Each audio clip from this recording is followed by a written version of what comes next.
Dr. Alicia Odewale is an African diaspora archaeologist who researches sites of African heritage in the U.S. and Caribbean region, from the U.S. Virgin Islands, where my parents live, that's home, that's my home, to her home state of Oklahoma. Dr. Odewale is world-renowned and greatly acknowledged in her field. Her experience is evident in her projects and appearances, including being a featured speaker for National Geographic Live, lead Tulsa Storyteller for 2,892 miles to go, Geographic Walk for Justice, National Geographic Live show Greenwood, A Century of Resilience, an ongoing partnership with HBCUs and the Disney on the Yard program. She will also star in the Emmy Award-winning documentary Dreamland. Listen to this, Dreamland, The Burning of Black Wall Street. So you're in for a treat tonight. And so, ladies and gentlemen, without further ado, can you put your hands together and welcome Dr. Alicia Odewale.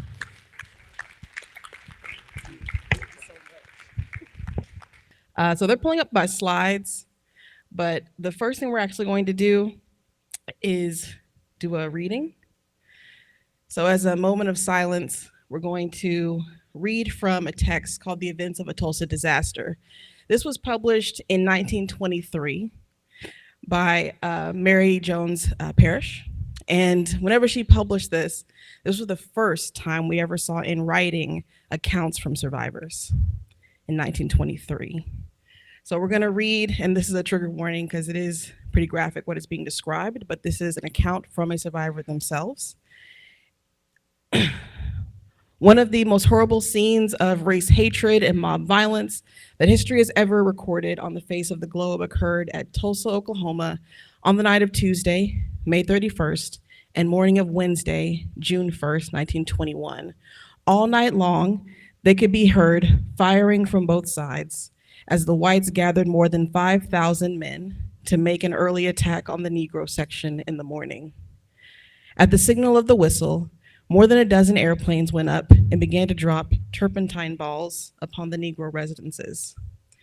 While the 5,000 whites with machine guns and other deadly weapons began firing in all directions, Negro men, women, and children were killed in great numbers as they ran, trying to flee to safety. Several were tied to the backs of automobiles and dragged through the streets while bullets are being fired into their bodies. As the fighting progressed, men were captured and taken to the town hall. Women and children were taken to different parts of the city. After they cleared more than 500 homes, then the dirty work of firing and looting of homes began. Torchlights were used with gasoline to burn up the Negro settlements. And in the meantime, they used large trucks loading up pianos, victrolas, dishes, furs, and other articles that were in the Negro homes. Greenwood Street, the Negro's Broadway of Tulsa, and one of the best Negro business streets in the whole of USA, now lies a heap of ashes. The number of whites and Negroes killed in this raid will never be known. And this is an account from Reverend Augustus Hicks. He's the pastor of the African Methodist Episcopal Church in Sand Springs.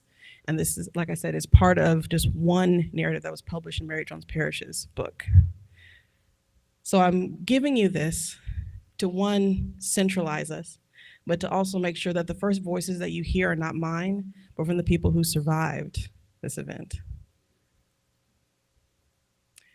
So usually first impressions, when people meet me, they have no idea what I do. But that's usually because if I say I'm an archaeologist, I get met with a lot of confusion, surprise, just full of questions after that one word is said. But there's a lot of reasons why that's the case. And one of them is because social norms, I don't look like what people consider to be an archaeologist. Stereotypes, right? What the media has portrayed to be what an archaeologist is and should look like is the opposite of me. But also 9 times out of 10, I'm met with, in addition to the shock, is confusion, because a lot of people still see archaeology as a field that is grave robbing, that is stealing cultural patrimony from other peoples, that is keeping bodies in laboratories and universities.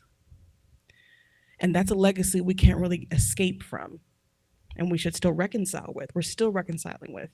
But the question I usually get is, why would an educated Black woman as yourself be a part of something like that? Why would you want to be digging up somebody else's graves? And that's a good question. But typically, and also, just a show of hands, who all has met a Black archaeologist before? We got 2? 9 times, huh? Person at Spelman? The old president of Spelman, okay. Oh, okay, yeah. 9 times out of 10, I'm the first Black archaeologist someone has met. So I take all this confusion, all this shock, and I take it as an opportunity to invite you into my world. Because there are hundreds of other Black archaeologists out there who are doing archaeology in a whole new way that we've never seen before. And I'm grateful to be part of that story, but there's so many other people like me out there. So if I'm the first person you've met, I invite you to lean in and learn more.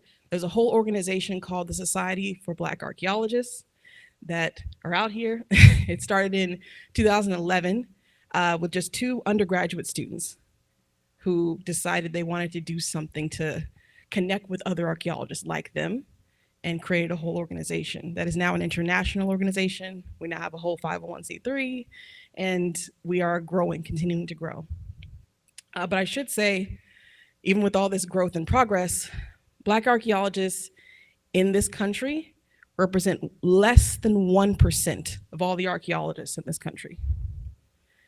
So if more than 1 or 2 people in this room had met another Black archaeologist, I would be surprised. So the way that we're doing archaeology now, and one of the ways that I do archaeology now, is called restorative justice archaeology. And this is what I'm going to focus on for the rest of this time. So my work in Greenwood, diving into Greenwood and the archaeology of Greenwood is really important because, as I said, restorative justice archaeology, doing archaeology this way allows me to bring in my personal story and my own personal journey into my research, into the scientific study of what I'm doing.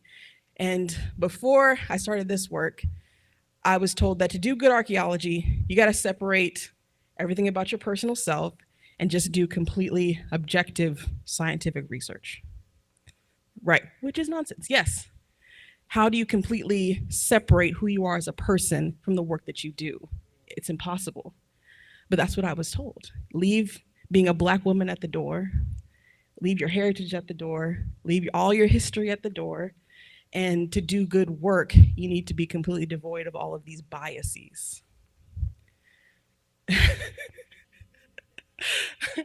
And there are still people today that don't consider what I do to be real archaeology. I'll put that in quotation marks. Because I work with communities and I'm working in a space that I have ancestral connections to.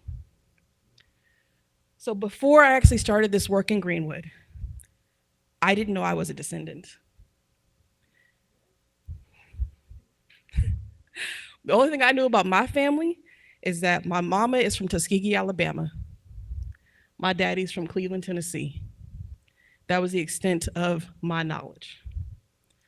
I didn't know that my actually, that's a spoiler alert. Just bear with me for a second, I got a slide. But I didn't know anything about our family having any roots in Oklahoma before my mom and dad met at ORU, Oral Roberts University.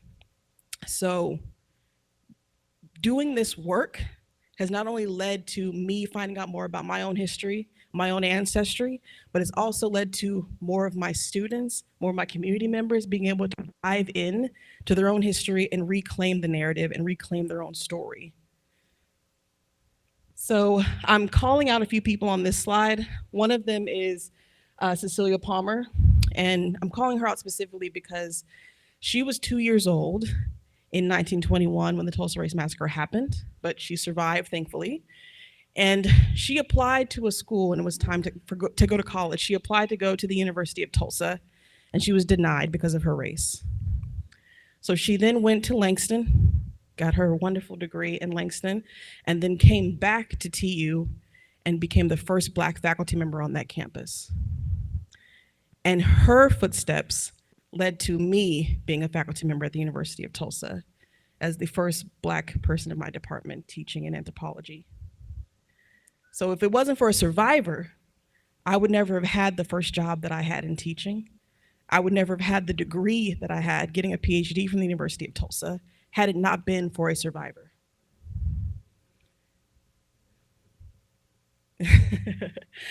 So talking about family history, I was leading up to something. So when I first started this work, we first started getting into the archives, my students were working with me. So we're all just searching, we're using different last names, we're plugging things in, key terms. I thought we're gonna just find, a few folks that were the most well-known Greenwood residents. But then a student came up to me and said, Dr. Odewale, my maiden name is Ware. Odewale is my married name, but he said, Dr. Odewale, I found this document, it's got your last name on it, your maiden name. I'm like, huh? So we're pulling up the archives, and of course in the census records, this is from the 1920 census taken in Tulsa, and there's a name there, you see Robert Ware.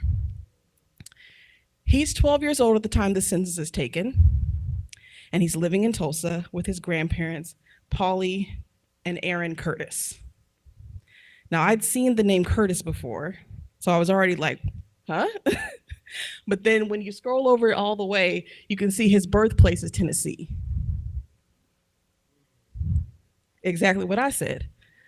So we had a family meeting, and this was probably the shock of my adult life to find out that Robert Ware, who is my second great uncle, the oldest of 12 siblings, was chosen to go all the way to Greenwood to get his education. And the only way he could do that is if he stayed with people who he claimed to be grandma and grandpa. But this was a common practice across the South. You would choose someone to then travel to get the best education possible. And it's usually the oldest. So coming to terms with the idea of me being a descendant of survivors was something I am still grappling with, because I learned about this in 2020. So literally 100 years from the date of this document is when I found out that I'm a descendant. And only because my students went searching. Because I thought I already knew all there was to my story. So one of the things I always encourage my students and my colleagues to do is not accept that whatever information is out there is all that we have. And it's never too late to go back and get whatever people are saying is lost, especially as an archaeologist, because this is what we do best. We dig up dirt. Literally. So one of the reasons why I know Robert Ware survived is we have a draft card for him from World War II. And on this card, it asks for what are the distinguishing characteristics of this individual. The card says that both of his hands are burned. How do both of your hands get burned? So we, again, had another family meeting.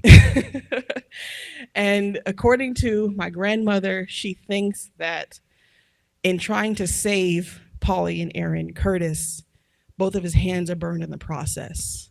And he's forever marked by this event, even when he goes off to war. And I don't have a record of Polly and Aaron Curtis after that document in 1920. So there's still things that I'm searching for alongside my students and a lot of people in this community. So the question that we have now is, what do we know about Greenwood? After now 103 years later, what do we know? And typically, what most people think of when they think of Greenwood, Black Wall Street, or Tulsa, and I want to preface that I always separate Tulsa and Black Wall Street as two different entities.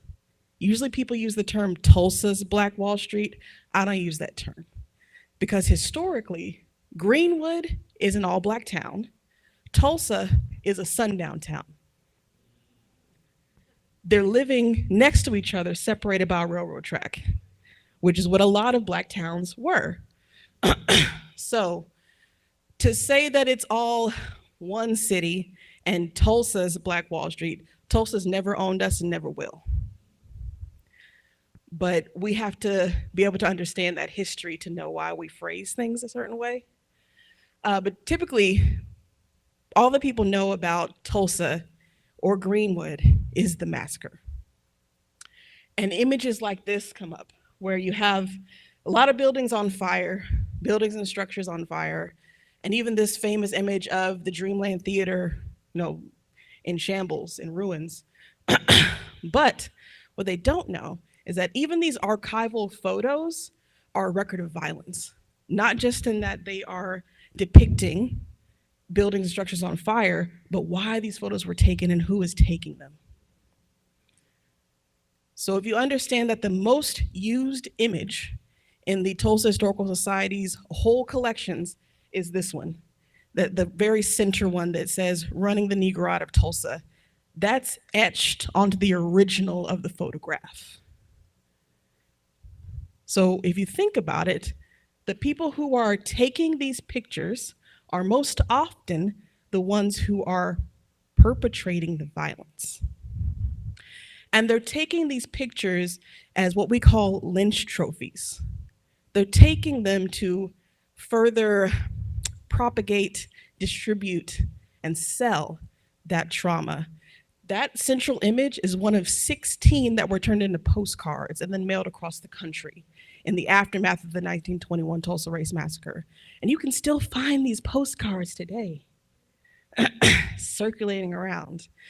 But these archives, they're violent spaces. So whenever we are uncovering a lot of things, we have to be ready for what we're gonna find as soon as we get into the archives. And that's one of the most common images that you'll see. But if we're trying to get our understanding of the magnitude, the size of just the attack in 1921, it's really hard to even get your mind around, because not only do we have at least 1,200 homes, close to 200 businesses, this is not an exhaustive list. This is a list of all the structures, all the businesses that were associated with structures that were burned down. This is not an exhaustive list of all the businesses that existed in Greenwood at the time. So it's still going. So if you want to think, So if you wanted to think about the size, the magnitude, the impact, if one event impacts every generation, every sort of walk of life, socioeconomic status, you've got men, women, children being impacted, and you have entrepreneurs, people in domestic services, the titans of industry, everybody is impacted all at once. To give you an example, I'm highlighting one funeral home, Jackson Undertaking Company. If you know the Jackson Five, Samuel M. Jackson was Michael and all the, the brothers. That's his uncle. Yeah. Well, no, their great uncle, but that's Joe's. Yeah, that's Joe's uncle. And I just want to say rest in peace to Tito, but also we have so much history that's been untold in Greenwood that if you just look at one family, we take this one Jackson family, they own a funeral company. And in this funeral home, they've got 2 rent houses that they've been renting out that give them an income of like $300 a month. They've got a funeral parlor that's inside of their home where they live. So their home and their business is like one and the same. They've got a fleet of vehicles. They got a whole line of these top of the line caskets, and they just bought an ambulance to chauffeur grieving families around. By the end of 1921, all they have is their family car.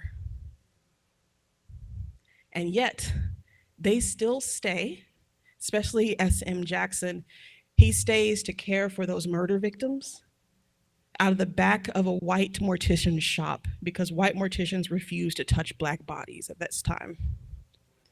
So even though he had lost everything, he still stayed and cared for his community because no one else was going to do it. So thinking about Greenwood before, can anyone think of a word, what you think comes to mind when you think of Black Wall Street and Greenwood before 1921?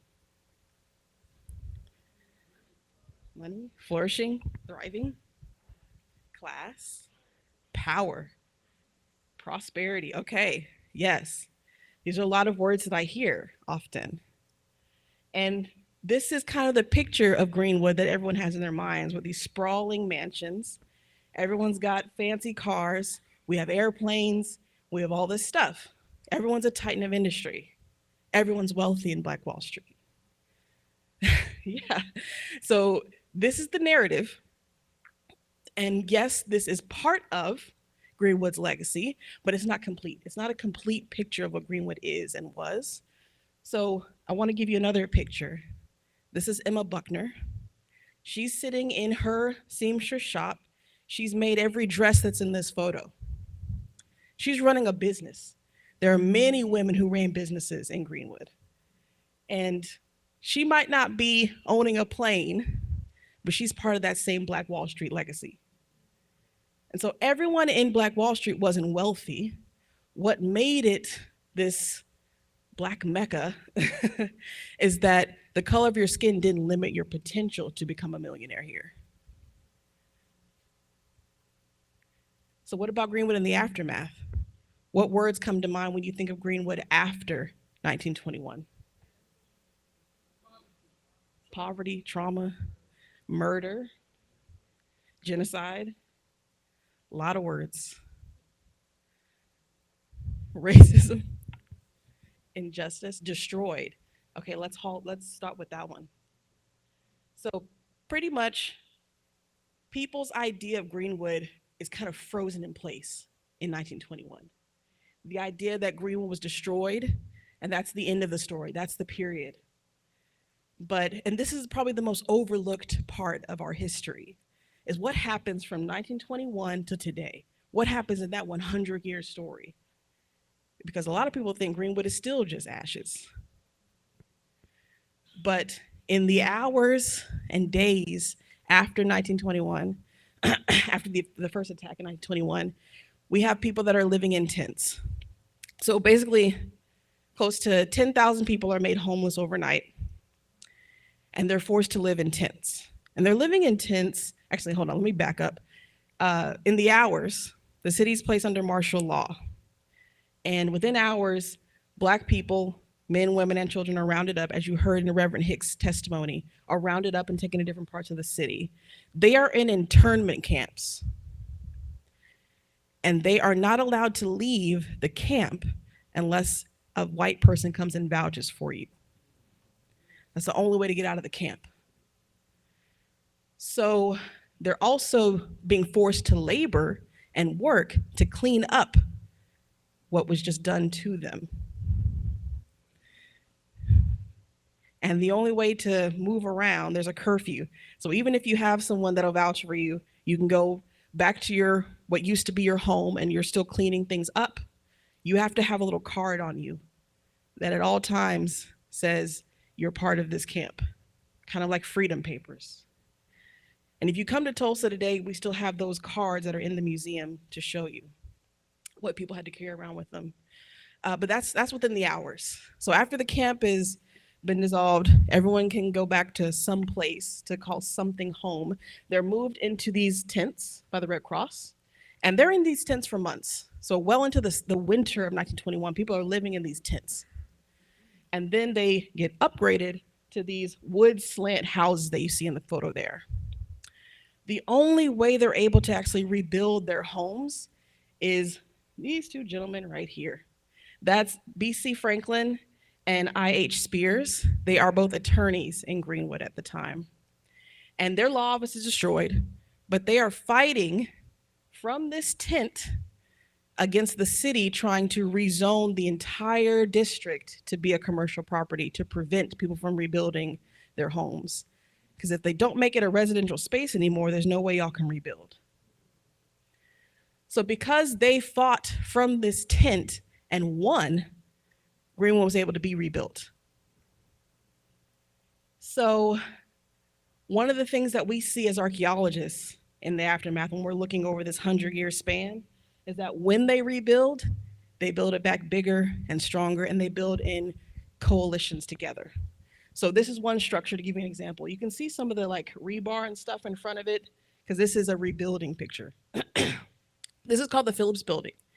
And what used to be standalone structures, now they're building together. So they've got a pool hall, a cafe, a salon, all sorts of things in one multi-use structure all together. And if you look at the footprint of the district through time, you can see all these changes happening. You can see I'm doing on time. I'm good. Okay. So, big question. How can archaeology be used as a tool for social justice? One thing to think about is that when we're thinking about the archaeology that's happening in Greenwood, there's two main projects. Y'all probably heard of the mass grave search? Yes. So there's two different projects. The City Search for Mass Graves, and my project is different. It's called Mapping Historical Trauma in Tulsa. And between the two, they're both using archaeology. They're using the same tools, but in a different way. One is focused on retributive justice, and one is focused on restorative justice. Does anyone know the difference between restorative and retributive? I didn't when I first started. But retributive justice is more about the who, what, when, where, why of a crime and assigning blame. Restorative justice is more about how can we heal, how can we move forward, how can we repair what's been done. And you can't unerase all the things that have happened. Well, we can focus on how to try to gain some sense of wholeness here. And that's kind of our focus. So between both of these projects, one has been in the news quite a bit, but you'll rarely hear about my project because the City Search for Mass Graves is a much larger initiative. And the confusion lies in that I'm part of both projects, but it's simply because I'm the only Black archaeologist working in Tulsa. So if they wanted representation, I had to be involved. So I was kind of voluntold to be part of both of these things. But the City Search for Mass Graves is important because this is what the mayor has called a homicide investigation, a 100-year-old homicide investigation. That's how they're running that program. Yeah. My project is more about a slow, community-based approach to using archaeology as a method to heal historical trauma. So two are very different ways of doing things, but using the same tools.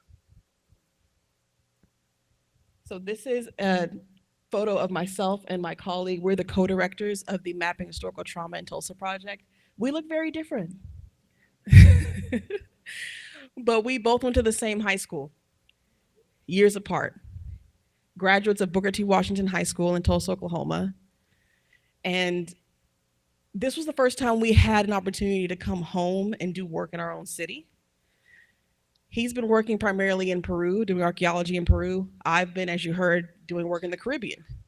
So this was the first time we had an opportunity to come use all the archaeology skills we've been building up in other places and apply them where we live. Apply them into where we have history. So we came together on this. So just to give you a timeline as to where we are, we first had funding from the Tulsa Race Massacre Centennial Commission, and then we're now in phase 2 where we have funding from National Geographic, but all this work started from the community asking us, what would an archaeology project look like in Greenwood and how much would that cost? What could it tell us? What could we learn from that? Could it be of any help to Greenwood? And I'm thankful that they believed enough in us to raise the money for us to get us that first year start. And then now we're working with National Geographic, but all of the work that's really been built up to this point has been really the community raising money for us to then do the work. So this has been a completely different process than I'm used to as an archaeologist. Usually we have to have our question in mind, research questions, then we draft up a proposal, we apply for grants and all the things. But this was literally the community coming and asking, what would it take to start an archaeology project in Greenwood that was actually community-based? And how much would it cost? Here's the money, now go do it. Which I love. So the community became our governing body, they became our stakeholders, they became our donors, they became everything. And they're the only ones we report to. I know. So our project scope started with, okay, we want to do this archaeology project, but we can't just start with archaeology. We have to try to understand where our archives are, what mapping resources we have at our disposal, and try to build a collaborative archaeology experience together that we can learn. And the whole theme is restorative justice because our goal was to try to give something back to the community. What can we give back? The first thing we did was try to document where all the collections are related to Greenwood. Where are all of our archives? I thought that was going to be a simple question. And that was not. I found out the hard way. So we built something called the Greenwood Resource Centennial Collection that is online today for free. You can check it out. But basically, trying to get our hands around where are all of our collections related to our history before we go into the fields and actually dig some more stuff up to add to that history.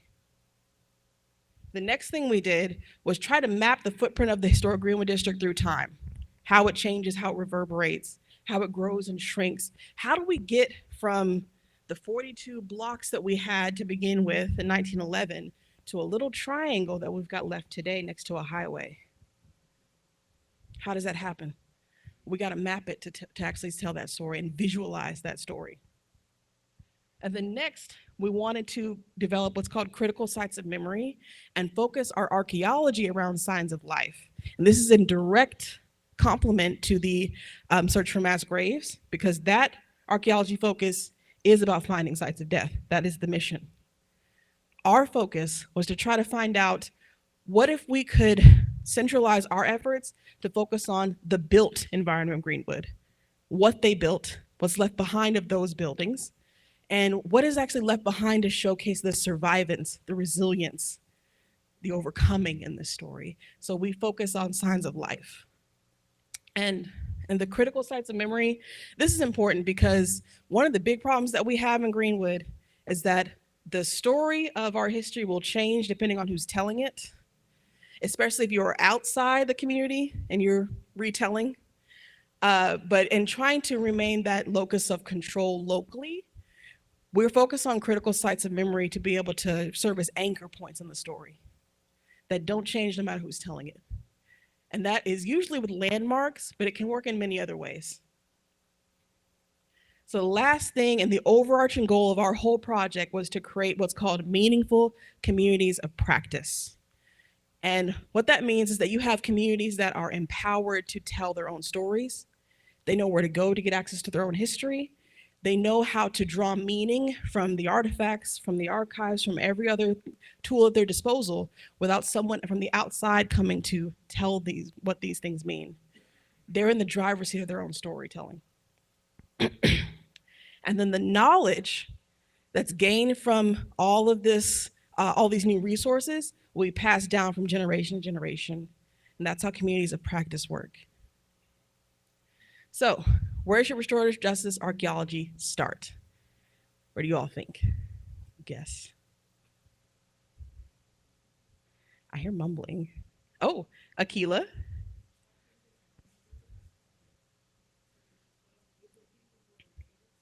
Yes, yes. That is exactly where we started.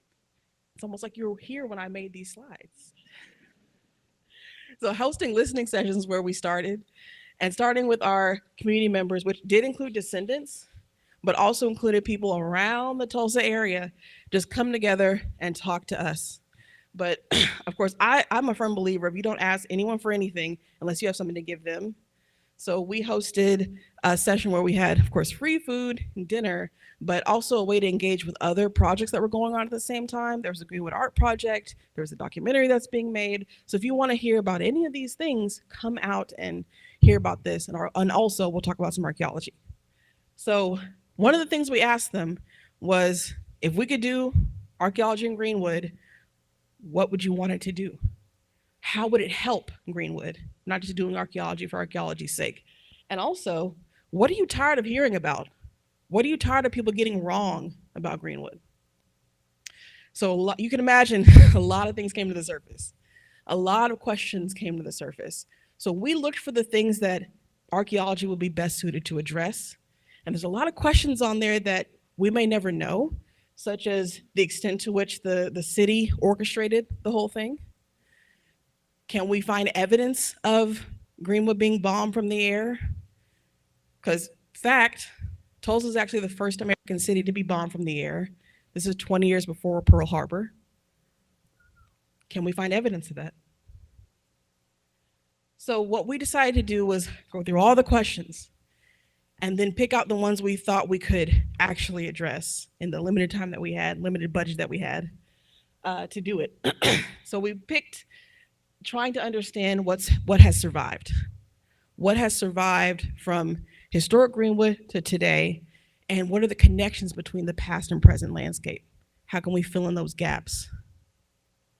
So that big question I asked, where are all the Greenwood archives? Where do you think most of the archives are? Burned, someone said burned. Looted, people's homes. People's heads, ooh. So we are still looking for a lot of them, I'll say that. So I don't even actually know the answer, and all of these could be correct answers, and actually all are correct answers. But what we do know is that what we've been able to track is we've got at least 34 different collections related to our own history, and most of them are outside of the city of Tulsa. Most of them are outside of the state of Oklahoma. And a lot of them are outside of even the access that people in Greenwood would normally have, such as the collection that's way up in Yale. If you don't have an affiliation to Yale University, you don't have access to the silent films that were produced by Sir Solomon Jones that show Greenwood in its aftermath being rebuilt and people dressed up going to church, carrying on with their lives in the aftermath of the massacre. You don't get to see those images. So there's so much that we're still fighting. One is getting access to your own history, because we still have barriers of accessibility that we're wrestling with. But two, whenever you actually find the archives, what do you do with them? How do you wrestle with the violence that's in those archives and that's in those pages? That's the big question. So we built the Tulsa syllabus, and this is directly inspired by the Ferguson syllabus and the Charleston syllabus, to allow people to not only to make these archives more visible, but to also be able to, this is the same mission for all three syllabi, were to try to expose the roots of racism and anti-Black violence that led up to these moments of unarmed killings. So we had our own in Tulsa, Terrence Crutcher. So in trying to make these connections happen, we built this syllabus, put it online, and at least tried to connect the dots for a lot of people who wondered, where did these things come from? This came out of nowhere. This is an isolated incident. No, this is part of a larger history of anti-Black violence that we have to talk about. What are the Black experiences in Oklahoma? How have they been over the last hundreds of years that led to this moment? So that's what the Tulsa syllabus is all about, and you can check that out online as well. So the third question now, where do maps fit in? What can a map do for social justice? And one of the things that we like to do is call boundaries into question. Because if you ask anyone, what are the boundaries of Greenwood, even if you're in Greenwood, you're gonna get a different answer, depending on who you're asking, who you're talking to. So in trying to understand what the boundaries of this community are, also, how has it changed through time? How are the boundaries of Greenwood shifting through time that led to the truncated version that we have now? What are the forces working against it? And then is there a way to push back? So if we could go back in time and actually use a map to show the layers of change, to literally peel back the gentrification, the encroachment, the violence, the land theft, you could digitally reimagine this whole district to what it used to look like and what it could look like without disruption. So we love to see how landscape is shifting, but also to be able to reimagine a whole space that doesn't exist anywhere else other than this virtual world that we're building. And then, but also to add new layers of evidence to oral testimony, because we've got tons of oral testimony that's out there, but typically, especially in, say, cases for reparations, they are dismissed as conspiracy theories or, just stories. But when you can actually pair maps with oral histories together, now you have a bit more tangible evidence to add to what oral histories have been shared. So the other thing we're pushing back against is the idea that our history can only be told in 3 phases: before, during, and after a massacre. We have many other phases to our history that starts with building it up in the first place. And then we have this period of destruction, but then there's a rebuilding period, there's a renaissance. And then there's actually a second attack on Greenwood in the 1970s. This is what we call the second war on Greenwood. The first one is by fire, the second one is by design. That's exactly what happened. So we have something called urban renewal, what we locally call urban removal. Through eminent domain, a lot of people were forced out of their homes. This has happened all over the country, including in St. Louis. But in Greenwood, what's interesting is that you have this history of growth, destruction, and now we're in a whole new cycle of reimagining that allows me as an archaeologist to come through and actually dig up each one of these layers to tell a more complete story of what's happened here. So to give an example of how these critical sites of memory work, so this is a map, a Sanborn fire insurance map from 1907.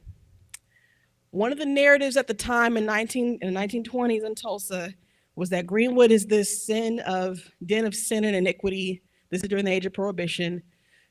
So the narrative was it deserved to be destroyed because this is the bad part of town. This is where all the sin and drinking and women running and everything is going on. So it deserves to be destroyed. We have to get these inwards under control. But if you actually look at maps, yes, there are pool halls and juke joints in Greenwood, but there are also churches, there are also schools, there are also thousands of homes. But if you're only looking for that part of the narrative, that's what you're going to focus on. So when we put these critical sites of memory together, we can give you a more comprehensive understanding of what this community is and was. And then, like I said, redrawing the boundaries of the district is so critical because all we have left today is this little triangle, this little one block. This is the historic business district in that little triangle. But if we wanted to actually redraw the boundaries of this district using our archival evidence, we could count at least 42 blocks that are part of just the business district. So that doesn't include all the residential spaces, just the business district in Greenwood. 42 blocks. So to give you an example of just how powerful a map can be, this is a map in 1921 of the industrial and business centers in Tulsa. This is an image of downtown Tulsa, where most of the white businesses are in town. And when you're first looking at this, you don't really see anything until you start to actually understand what these landmarks are. The Drexel building is where the first interaction happens between Sarah Page and Dick Rowland, which sparked the entire incident. And something happens in the elevator in Drexel building. We don't know exactly what happened in the elevator still today, but Sarah Page's screams is what sick Dick Rowland on the run and led to his capture and imprisonment and all the things. So this is the starting point. So typically, when this story is told, it's told in a timeline fashion, as if things were happening sequentially, one after another. It's only through a map like this that you can understand that things are happening simultaneously all over the city at the exact same time. Yeah. And that when we're talking about untold stories in Greenwood, there's like a mainstream narrative that's running concurrently with thousands of other narratives.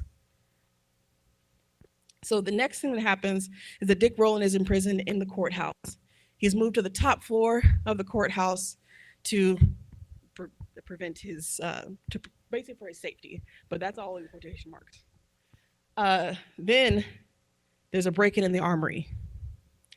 So at the same time they're moving Dick Rowland, they're hearing rumors that there's going to be a lynching. At the same time this is happening, there are reports of white people breaking into the armory, stealing guns and ammunition. At the exact same time, we then have people in the northern side of this map. My pointer's not really working, but if you can see this yellow arrow. So on the northern side of all this is where Greenwood is. All the rest of this is happening downtown in the south. So in the north, Greenwood, they're hearing the rumors and they're mobilizing to act. At the exact same time, we have people now mobbing the courthouse. And when I say mobbing, there is at least 5,000 people, men, women, and children, who have brought out picnic blankets, cameras, everything for this event. So when all this is happening, you got people in Greenwood who are holding a line of defense. First Street becomes the first battle line and really the last line of defense before they invade Greenwood and try to take everything. So the people who are mobilizing to meet this mob are World War I veterans, Black World War I veterans who are mobilizing to protect Dick Rowland. If you flip the map on the other side, this is where Greenwood actually is. So while all this is happening downtown, simultaneously, as this map can show, there are people in all parts of the city who are hearing about this at different times and moving. There are people who are still sitting in the Dixieland Theater, the Dixie Theater and the Dreamland Theater, watching a movie till 10 o'clock at night. And the Dixie Theater, Mr. Cotton comes in, he's the house manager, he turns on the lights and tells everyone to run home, they're shooting. There are people on this Katy Railway Station. There are people on a train from Muskogee. They are stranded on this train from 10 o'clock to 6:45 a.m. the next morning. And we don't know enough about their story, what it was like on this train, hearing bombs, hearing gunshots, and you are stranded. So the idea that a map can't do anything for social justice, it can do quite a bit whenever you're actually able to visualize the story in a whole new way, and especially understand the chaos, because this is not a singular timeline event. So what about archaeology? This is the last thing I'll talk about. But what can archaeology do to bring forth social justice, to do anything for a restorative justice effort? I'm going to give you one case study, and that's Standpipe Hill. Standpipe Hill is a space in Greenwood that today is owned by the Oklahoma State University, so it's part of their campus, and it's considered to be a white-owned space. They consider it to be part of downtown Tulsa. So, question, how does a space that was once historically Black become part of a white-owned space and become labeled as this is not Greenwood? And can we actually use archaeology to push it in the other direction to prove that it's always been Greenwood? So this is Standpipe Hill, the historical version, and what it looks like today with OSU. They put a very large tower up there. They didn't ask me, but it's there.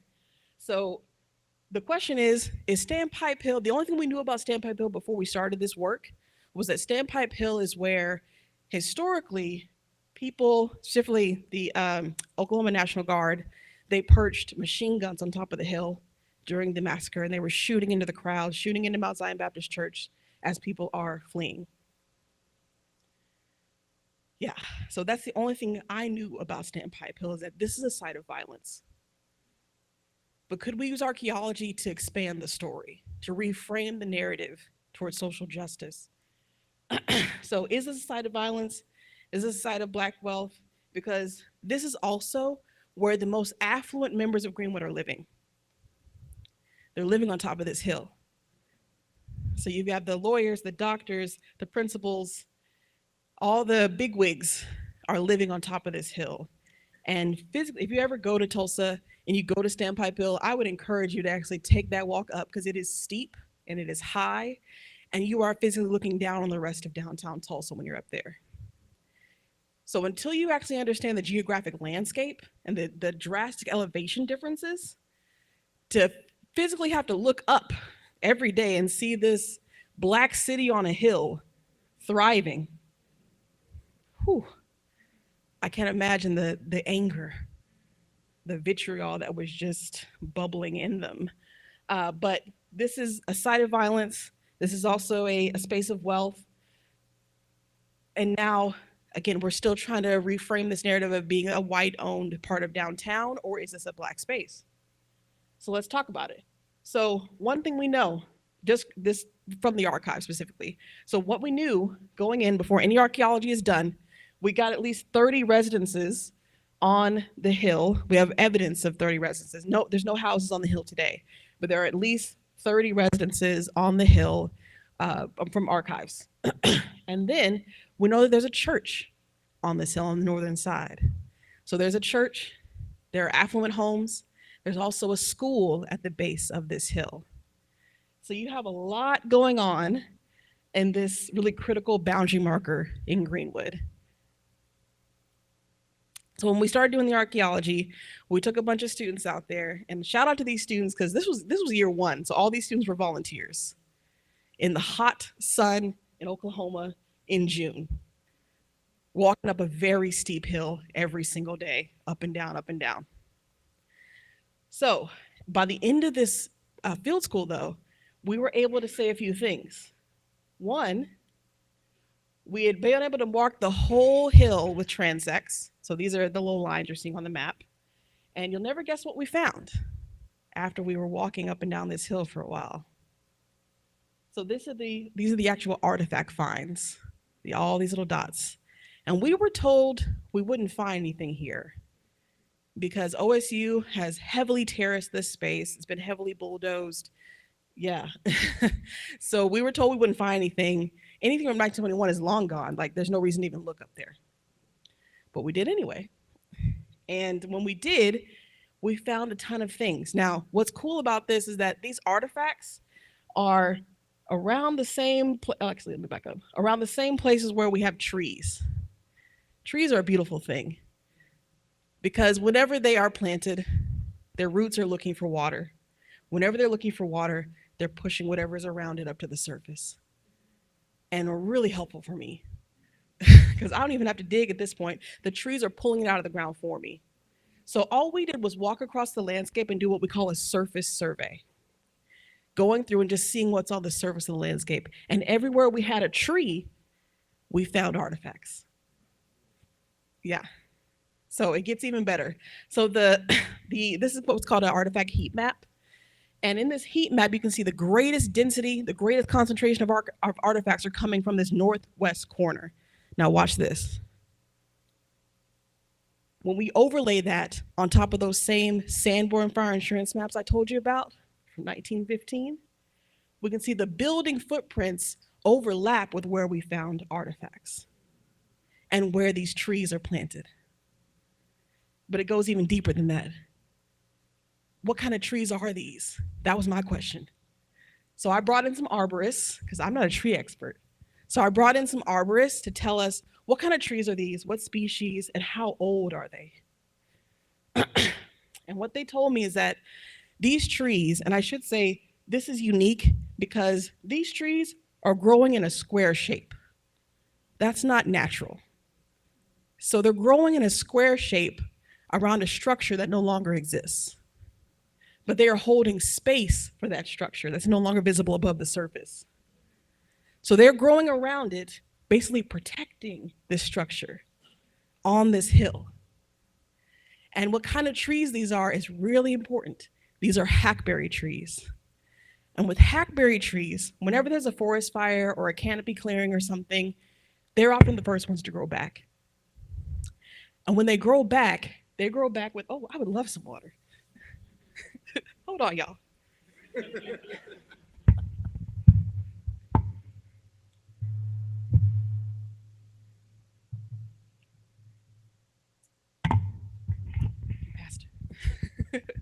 Okay, trees. So whenever they grow back with memory. And and actually, let's take a step back. Tree bark, like our skin, shows a lot of variation, but can also hold scars, show healing, show what a tree has been through in its life. And when a hackberry tree grows back after a fire, it grows back with further insulation for itself to protect itself. So they grow back kind of like a fire-resistant, thicker bark. So the tree bark gets thicker, wartier, discolored, in memory of what it just went through. These trees on this hill have some of the thickest, gnarliest bark you can imagine, growing around a structure that is no longer there above the surface. But they're telling you what happened here. You just have to be able to understand the tree's language.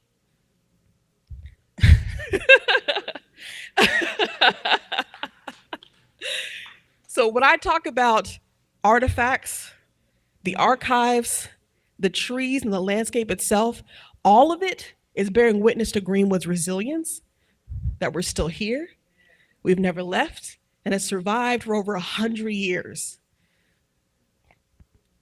So to the artifacts, what did we actually find? So a lot of things, but we kind of organized it into different categories.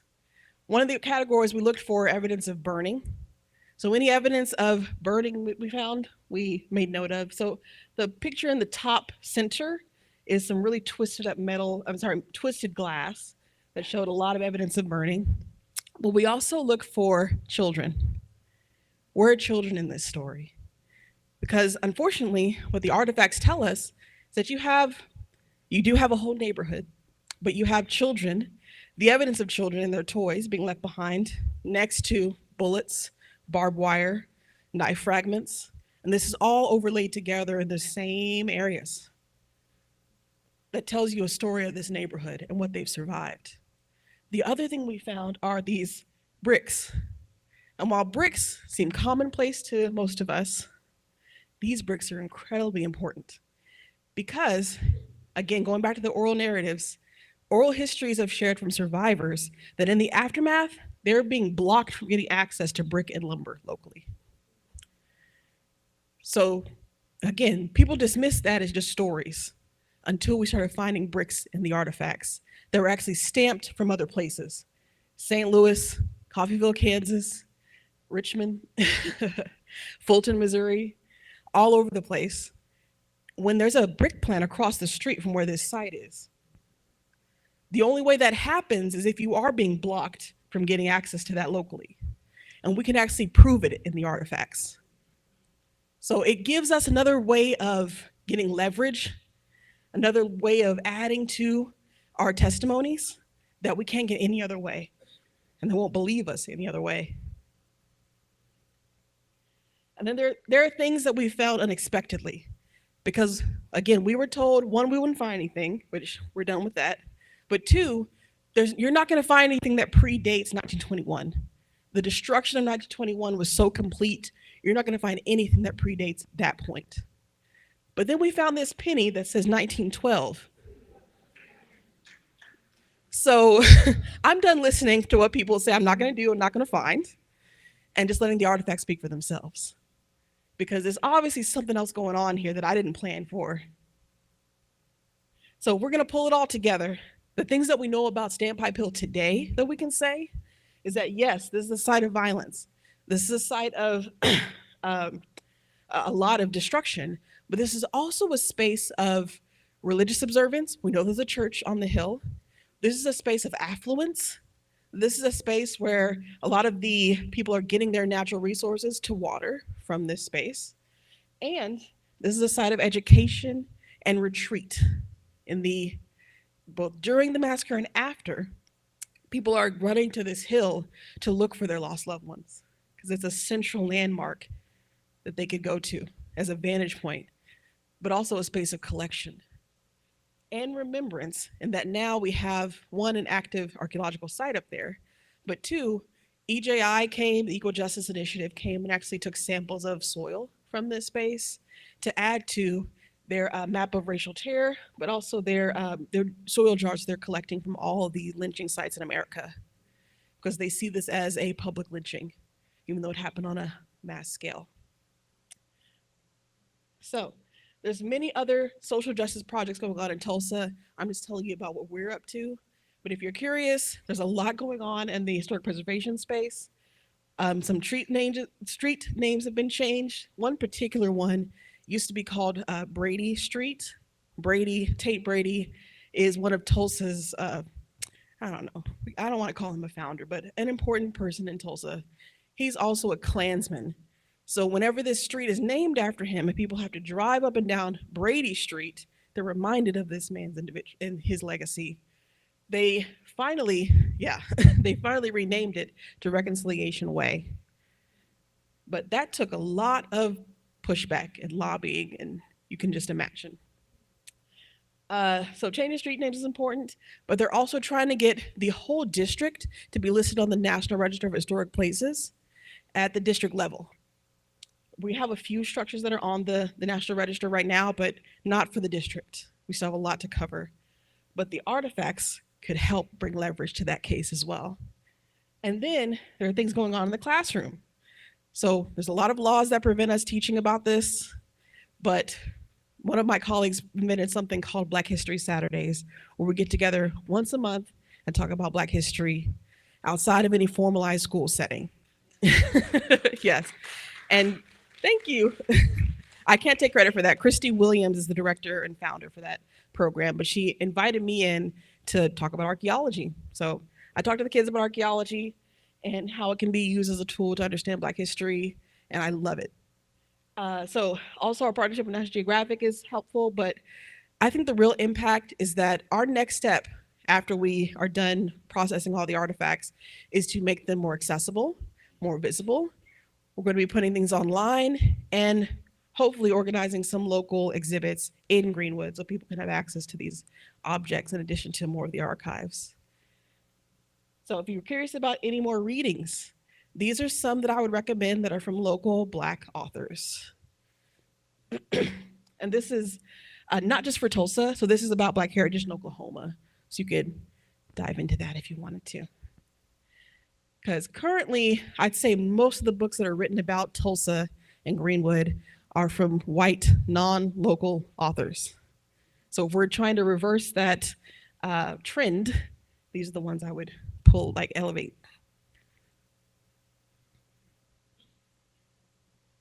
So thankful to our institutional partners, and if you have any questions, let me know.